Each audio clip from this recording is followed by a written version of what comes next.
केंद्र शासनानं तुमच्याकडे जी आर आहे.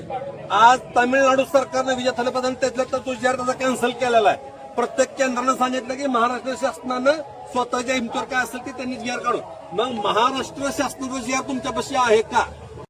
हा व्यक्ती आलाय, जुनच मीटर 47,000 रुपये बिल आले. एप्रिलमध्ये 500 रुपये बिल, मे मध्ये 22,000, कसं चुकतंय? आमचं प्रामाणिकपणे प्रमुख मागणी आमच्या काय सिंपल आहे. ग्राहकांची स्पष्ट लिखित संमती घेतल्याशिवाय तुम्ही मीटर बसवलाय का? ग्राहक काय रस्त्यावर पडलेले ग्राहक आहेत का? आम्हाला काय ग्राहक म्हणून आम्हाला अधिकार काही नाही का? तुम्ही ग्राहकांना कुठल्या स्वरूपात लिखी प्रश्न देऊन किंवा लिखी कागद देऊन तुम्ही त्यांच्या दारातले मीटर बदलले? चोरासारखे घेऊन तुम्ही गपचिप मीटर बदलून चाललाय. हा एक विषय. दुसरा विषय, सेंट्रल मी काय सांगतो तुम्हाला, मी काय सांगतोय तामिळनाडूला सेंट्रल गव्हर्नमेंट लागू होत नाही का? तुम्हाला आम्ही कारण काय? कारण काय सांगा? कारण सांगा.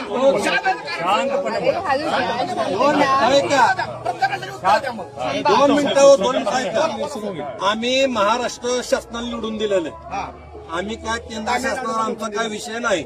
आमचं प्रामाणिक मत आहे, महाराष्ट्र शासनाचा जी आर तुम्ही दाखवा की सरसकट तुम्ही मीटर बदला.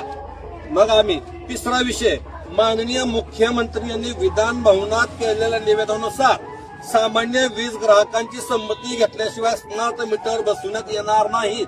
विधान भवनात रेकॉर्डवर आलेला प्रश्न विधान आहे.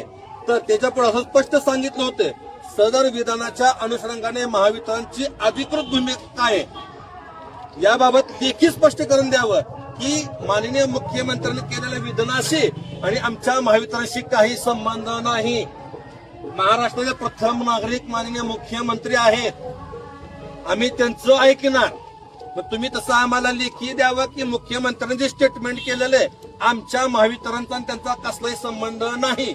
नाही मग आम्ही काय, तुम्ही कुठल्या स्वरूपात बदलायला लागलाय? तिसरा विषय, आमच्याकडे जे आदेश आहेत त्या आदेशाप्रमाणे ह्या विषयात हे ग्राहक कंटाळा झाले. ऐका तो, तुम्ही केंद्राचं आणि तुमच्या खाजगी महावितरणचे तुम्ही आम्हाला पुरावे दाखवू नका. आम्ही महाराष्ट्र शासनाच्या डॉक्टर बाबासाहेब आंबेडकरांच्या कायद्याने चालणार आहेत. आम्ही ज्या व्यक्तींना मतदान केलं त्या शासनाचा जी आर आम्हाला दाखवावा. आम्ही त्याशिवाय आम्ही ही माघार घेणार नाही. दुसरी गोष्ट अजून एक महत्वाची आहे की स्मार्ट मीटर तुम्ही जे आता लाईट बंद करताय, मीटरचं रिडिंग घेताय, हे कोणत्या टेक्नॉलॉजीवर चालतं त्याचं स्पष्टीकरण द्या. आणि सगळ्यात महत्वाचं मला या ठिकाणी ग्राहकांना सांगायचंय, शेतीमध्ये गेल्या 4-5 वर्षाखाली डिव्हाइस आले बघा, चालू मोटर बंद चालू करण्याचं. आपण घरी बसल्यानंतर मोटर बंद चालू करू शकतो, शेतातली मोटर. मग हे जर इथं ऑफिसमध्ये बसल्या मीटर बंद करू शकतात बिल थकल्यावर, मग हे रिडिंग का वाढू शकणार नाही? बंद करायचं ह्यांच्या हातात आहे. मग रिडिंग वाढवणार नाही कशावर? गल्लीत रात्री इंदिरा गांधी भाजी मार्केट तर रात्रीतलं मीटर बदललेलं आहे. आणि पहिलं जुनं मीटर होतं तेव्हा माझा 900 रुपये बिल येत होता. हे 900, 1000 आणि दुसरं मीटर स्मार्ट मीटर लागल्यानंतर 2200, 2500, 2800. ठीक आहे, ही नोट तेवढंच जळतंय साहेब. एका प्रश्नाची मी उत्तर देतो. झालं तुमचं.